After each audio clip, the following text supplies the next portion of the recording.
पूर्वोत्तर के राज्य मणिपुर में पिछले कई दिनों से सियासी हलचल तेज है। बीजेपी सरकार पर मुसीबत के बादल छाए हुए थे। अपनों के साथ सहयोगियों ने भी सरकार की बेचैनी बढ़ा दी थी। सरकार गिरने के आसार तक दिखने लगे थे, लेकिन अब शायद मणिपुर में बीजेपी के ऊपर मंडराए काले बादल छट गए हैं और बीरेन सिंह की कुर्सी बच गई है। तो सूबे में कैसे दूर हुई बीजेपी की परेशानी, इस रिपोर्ट में देखिए। मणिपुर की सियासत में मची उथल-पुथल को रोकने के लिए पिछले कई दिनों से नेता दिल्ली दौड़ लगा रहे थे। नाराज सहयोगियों को मना रहे थे ताकि कैसे भी बीजेपी की सरकार बच जाए। बीरेन सिंह भी सत्ता में बने रहने की हर संभव कोशिश कर रहे थे।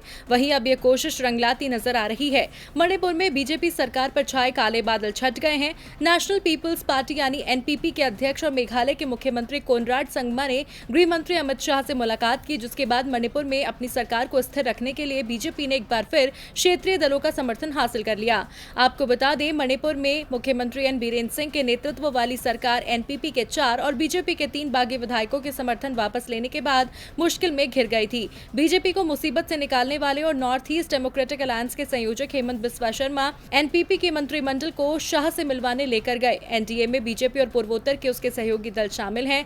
बैठक के बाद हेमंत ने कहा कि कोनराड संगमा और मणिपुर के उप मुख्यमंत्री वाई जॉय कुमार सिंह के नेतृत्व में एनपीपी के प्रतिनिधिमंडल ने आज नई दिल्ली में गृह मंत्री अमित शाह से मुलाकात की। मणिपुर के विकास के लिए बीजेपी और एनपीपी मिलकर काम करते रहेंगे। इसके बाद उन्होंने बीजेपी अध्यक्ष जगत प्रकाश नड्डा से भी मुलाकात की।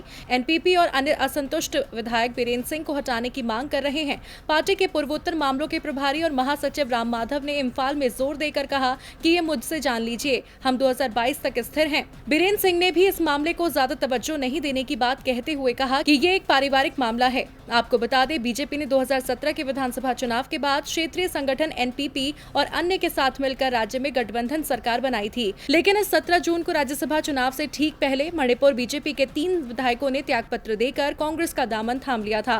वहीं सहयोगी दल नेशनल पीपुल्स पार्टी के 4 मंत्रियों ने भी नाराजगी के कारण त्यागपत्र देते हुए सरकार से समर्थन वापस ले लिया था, लेकिन अब हालात सुधरते नजर आ रहे हैं।